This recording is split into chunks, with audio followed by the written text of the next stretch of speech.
All right, Dr. Peterson. So we're up to the second year of Champy, and I'd like for you to just share your memories about a particular game. I think it was the Princeton game and how that went along and what your thoughts are on that. Right. Well, that was kind of the highlight to that point. Princeton had a full varsity team. We had a team of freshmen and sophomores, and we thought, considering the fact that we sold out the gym all the time, would it be nice if we played a game in the field house? And I went down to ODIA and talked to General Murphy, who was the athletic director at the time, and he thought that would be a great idea. I said he didn't have to worry about promoting it. We would promote it.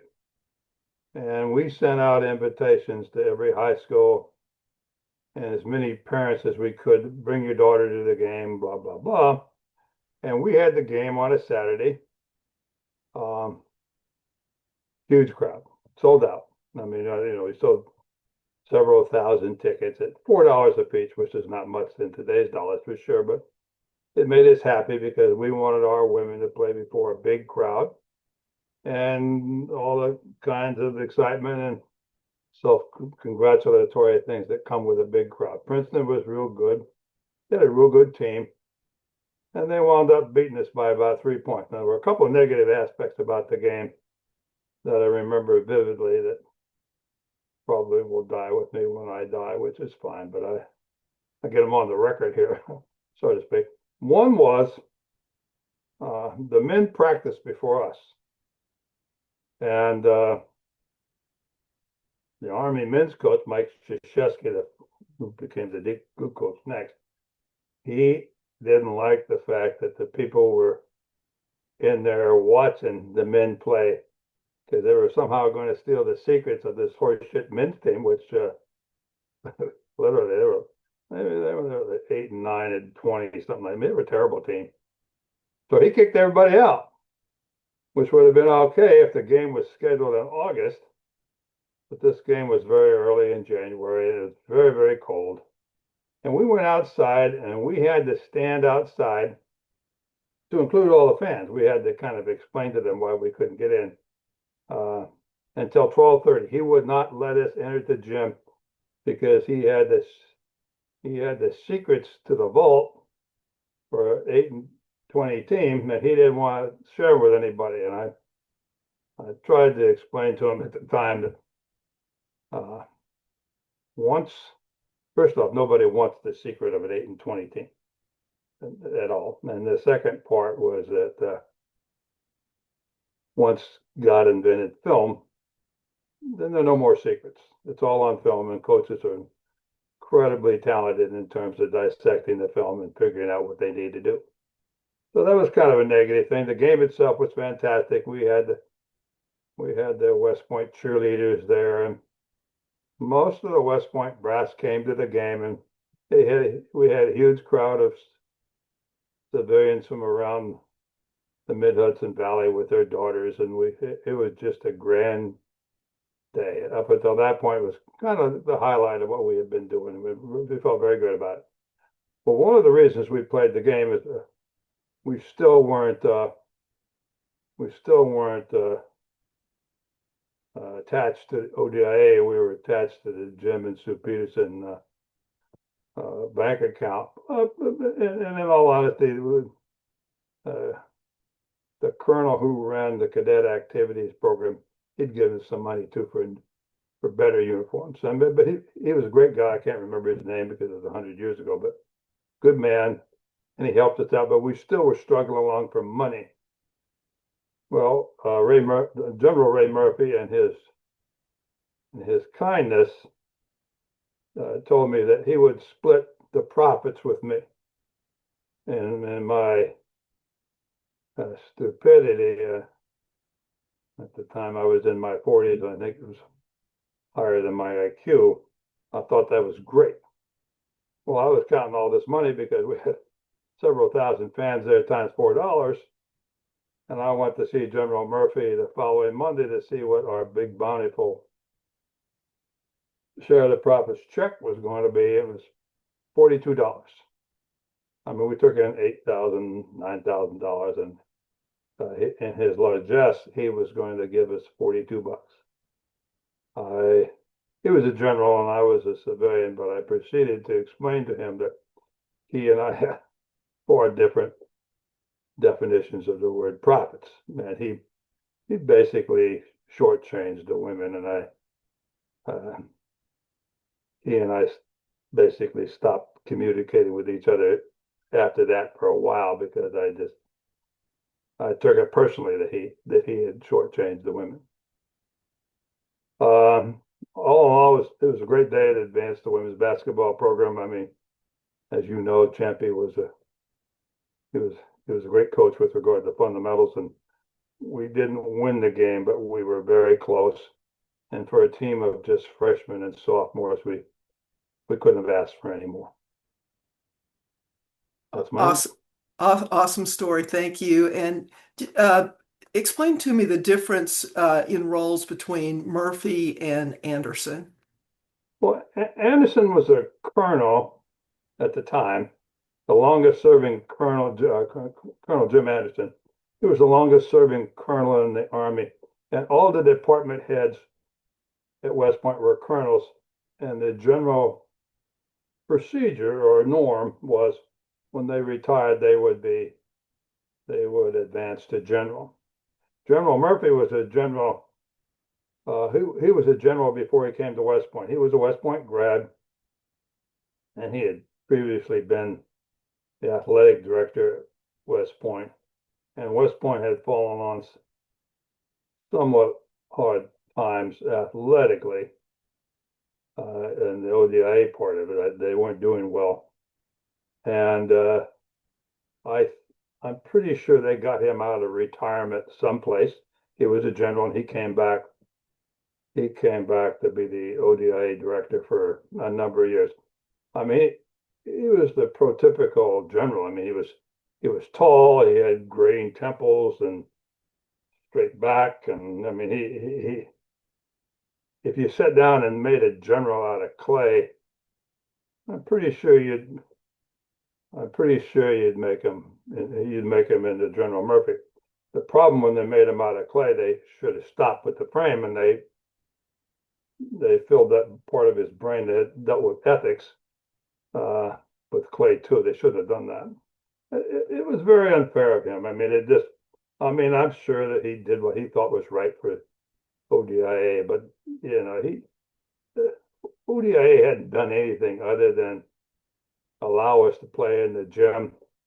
Um, the lights were already on. The men had so practice that morning, and as I said, we didn't get in until 12:30. And we played the game, but we handled all the tickets and the ticket taking, and we did all the hard work.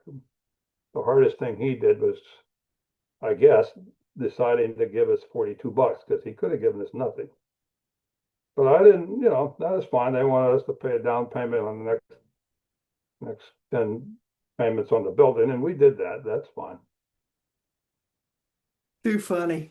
So Champy's 2 years, I think he won 20 or 20 something games each year. So very successful record with Champy. So let's kind of fast forward. So Champy's at the end of his year two. What happened then? Well, Champy was a great coach, and he was the perfect coach for West Point. Uh, I got to admit, I was disappointed that he decided to leave after 2 years, but who am I to decide what's appropriate for another person? He was being contacted by any number of people.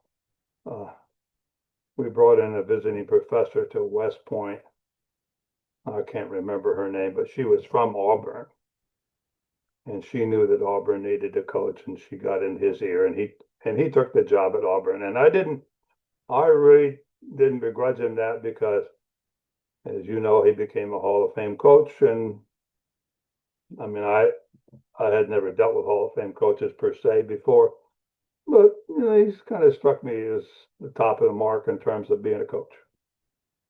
So I went to see General Murphy and I said, well, I'd like to put together a small committee of which I would be the head that looked for the new coach.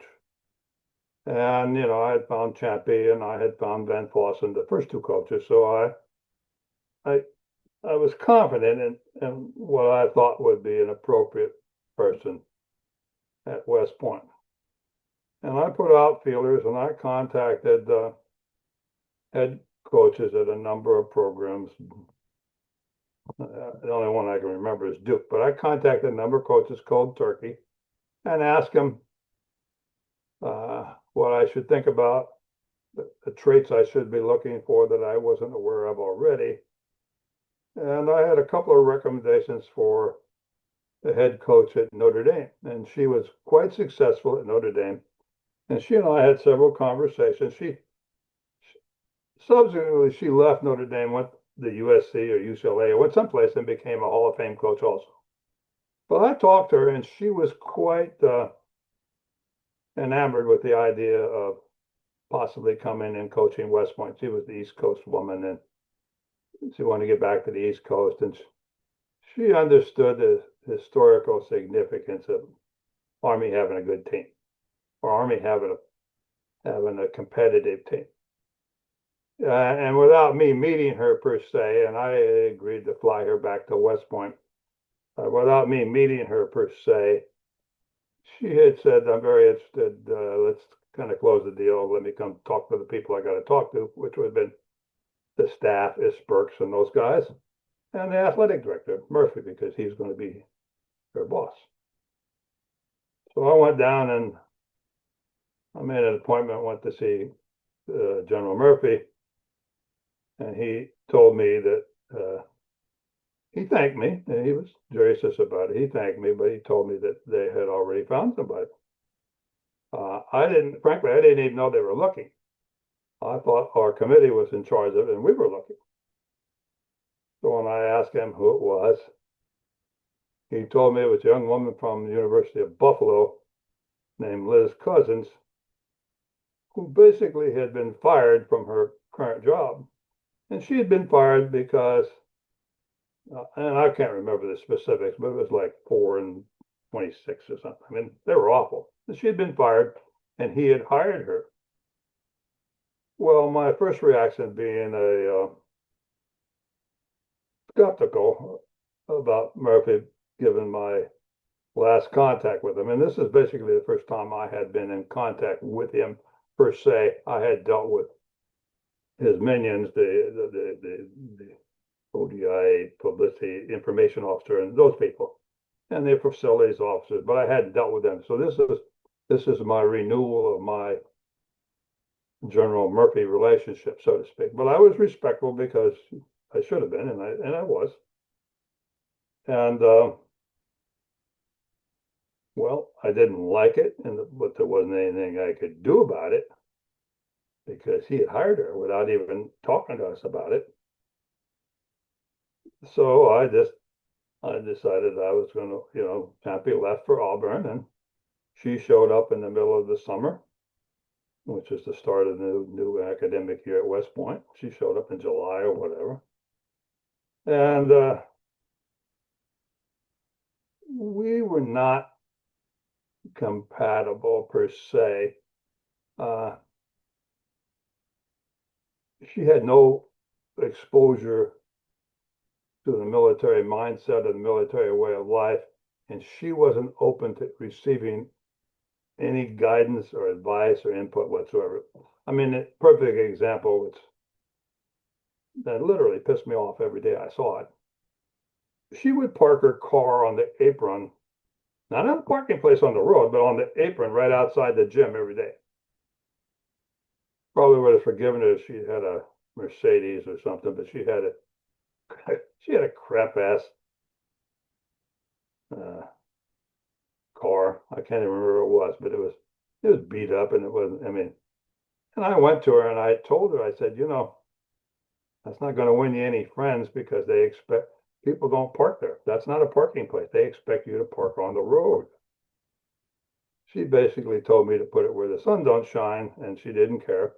And she wasn't really interested in any of what had gone on before her and our efforts to build a culture and our efforts to build a bridge with the Corps cadets. She couldn't have been a worse choice. So the longer I went on this, to be honest with you, I mean, I have no earthly idea if it's true or not. I basically adopted an attitude that General Murphy, who was not a big fan of women's sports, and particularly wasn't a big fan of the women's basketball team because we put the crap ass men's team to shame all the time. I think, in my opinion, I'll go to my grave believing it, whether it's true or not. I believe that he hired her to intentionally sabotage the program. Well, that's the one thing he did right. If that was his goal, he couldn't have done a worse job. It wasn't too long in the fall of her first year that I decided, well, I would be a distraction to the team and I had to step away. Otherwise, she and I were going to butt heads in front of the Corps, and that's not right. Well, she took our 20-win closely knit team, and they're cadets. They're going to deal with it. They're going to figure out how to make it work. But she basically destroyed the program. She destroyed the culture, and General Murphy did a second thing right. He retired, uh, and when they retired, they brought in a new person, and from then on, I mean, I went down and talked to the new OGA thing and gave him my opinion. And I can't remember, but I think I had Anderson do it too. But the point is, from then on, they treated the women's basketball team with an appropriate amount of respect, in my opinion. I thought that was they've had pretty good coaches over the years, coaches who uh, believed in the integrity of the institution and doing what was best for the women instead of her. As a side story about Liz Cousins, uh, apparently she's a nun of some order in New Jersey. You probably could have given me 1,000 possible professions that she would go into. And frankly, it would never occur to me that the Catholic Church would be that hard up. But she was, as a women's basketball coach, she was the devil. So the fact that she's serving God now is probably the other. She decided to flip the other side of the continuum because she was horrible. She was horrible for the West Point. She was horrible for the Army. She was horrible for the women who, most of whom I had recruited and I felt a kinship with. And I just can't, to this day, I can't believe that rape. I mean, you had a choice between a woman who was incredibly successful at Notre Dame, who went on to be a Hall of Famer, being the coach, versus this woman who obviously coaching was not her forte. Uh, she was pretty much terrible at every aspect. So that was the fourth year of the program, and to ODI's credit and to the whoever succeeded Ray Murphy, uh, they did a good job with the women's basketball program thereafter. I think to give him a little bit of a break, he was just an old timer who probably part of that old timer's religion that didn't think women should belong at West Point. But I honestly think he consciously sabotaged the program. Not right on any level. That's my Ray Murphy story. So it makes sense then, Dr. Peterson, that you disconnected from the team after Liz came in. So I know that several years later you participated and even spoke at a reunion. I believe it was in 2017. How did that all come about, and Well, what's your involvement now? I got contacted by one of your colleagues. I can't remember who was running the reunion. And I was surprised because I hadn't had much to do with, I was kind of relieved because I wanted to vent all my stories. about the evil done. I think, as I told you in one of my earlier answers, I love West Point. I love the women that I had the opportunity to be with on the women's basketball team, and I'm proud of them. And I worry a little bit, probably not without basis, that you were treated so poorly at the time because you were the first batch, the first 2 or 3 years of the program, that you may not appreciate it. You may not have an appreciation for all that you did and all that the Army owes you, and in a backhanded way that you owe West Point because you went there. But as I said, you know, I loved you all, and I was very, very proud of you, and I was very, very proud of my wife and I for what we could do to make it a reality. I mean, it worked out perfectly. I probably needed to counsel you all a little bit more about being proud of being the first class, but that's fine. I mean, you guys were great. You made it easy. You know, I paid for my own ticket to fly to Atlanta to go watch one of Dina's teammates that they had heard about, and I watched the game for about 2 seconds and said, I don't care about that player, but I want to know about her. And that was Dina, and I met Dina's mother afterwards, and I was directly involved with introducing Dina to the possibility of coming to West Point and talking to her mom and talking to Dina. So, I mean, there were a number of you that I think I had probably an outside impact on coming to West Point just because I'm the one that contacted you. But no, West Point's a unique place. A lot of volunteers made the women's basketball program a reality. The coaches, the athletic trainers, the people who helped us promote. It was not done in a vacuum. It was not just me and my wife, Sue. It was a whole bunch of people. We all had the same goal, and that was to make West Point proud of you, and we wanted you to be proud of yourselves. And I think we accomplished that. I think in a kind of a backhanded way, we made your life a little bit easier because you were celebrities, whether you wanted to be or not. I mean, people knew you, little daughters of colonels and majors and people like that. They knew who you were, and they wanted to come to your game. I still get chills to this day when I hear the song New Kid in Town by the Eagles. It reminds me as vividly as I possibly could that I touched something positive during my life, and it was you guys. Well, we feel the same way about you, and so glad that you made the trip to Atlanta because that really did change the course of women's basketball at West Point, bringing on Dina Karadimotropoulos there. So we were talking just a little bit about the 2017 reunion, and what I remember about that is you being there and you being your hilarious self speaking with us at the reunion. I also remember afterward we went to a pub and we were talking about, boy, what great stories Peterson has and all of us have, and we've got to get those down for posterity, really. So Dina and I and others talked about getting a book written about Army women's basketball, and it started out just pretty much focused on the early years, and then we had the concept of expanding it. So what was your role in Hoops and Heroes, and what is it now? Well, Hoops and Heroes was a very, very comprehensive, inclusive book that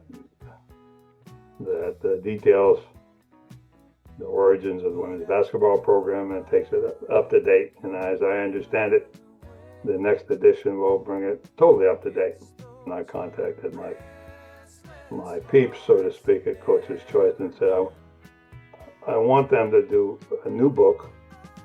I want them to update it, and I want to make it interactive. And interactive means they're going to interview people who touched the program in one way or another, and they're going to include that video footage in the book under QR codes, and so that would make the book really unique because there are no interactive basketball books out there. There are no interactive women's basketball books out there. And I think that would update it to the point where people would say, well, I'm interested in looking at that book. So basically, I financed the printing of the first edition and did all the work in terms of layout and editing and that kind of stuff. I enjoyed it. And the new book's going to be published by Coach's Choice, and it will be on Amazon, and we'll give it all the features that, because of my short-sightedness, we weren't able to give it to the first edition. But it's a great book. I mean, for people who want to better understand how the whole women's basketball experience evolved, and it goes through year by year and talks about the people who impacted that year, from team captains, the leading scorers, and great games during the season. I think if you're a sports fan, it's a terrific book, whether or not you know squat about Army or Army women's basketball. I think it's just a good read, period. It's well written, and it's directly for people who care about one of those things. West Point, that would be enough of an audience. It would be, I think, people who care about women's basketball, period, whether it's Army or not. And then I think the third and probably the most unique audience is the people interested specifically in Army women's basketball. But it's a book that should be read and enjoyed by anybody who falls within those three things. If you don't like sports, not for you. So that's just the way it goes. I think if you like sports, or you like basketball, and if you really like women's basketball and Army women's basketball, perfect book. Totally agree, Dr. Peterson, and I'm really excited about the next book coming out, especially with that interactivity component. I think that's going to be great. That's one reason why we're talking today, is to talk with people that were really instrumental in getting women's basketball up and going. And you were number one. You're also called the father of women's basketball at West Point. And I just like to close this out with asking you, in just a couple sentences, I know that's kind of hard for you to do sometimes, but Almost impossible. what do you want your legacy to be? Well, I've always wanted my legacy to be, he did his best to make a difference in the lives of others. I've had a unique life. I've worked for some great companies. I've ran a couple of great companies. There's nothing I'm more proud of than my 20 years at West Point. I would have never understood the full meanings of things like integrity and honor and kinds of things that they preach on a daily basis and you kind of take for granted. But good, bad, or indifferent, I always did my best. I always tried. I certainly, when it came to, I owe a lot to my wife, Sue, because we paid a lot of expenses in those 2 years. And when I went to her and said, I need this, and she couldn't have been any more enthusiastically helpful. So it helps when you're married to somebody who has the same vision of you. But my philosophy is I hope I made a positive difference in the lives of people, because I tried. I never intentionally did anything that I think shortchanged that goal. I did my best. My best might not have been any good, but the best I had. And I'm honored to meet the people that I've had the opportunity to meet over the years. Well, thank you, Dr. Peterson. And you mentioned integrity. You are who I think of when I think of integrity.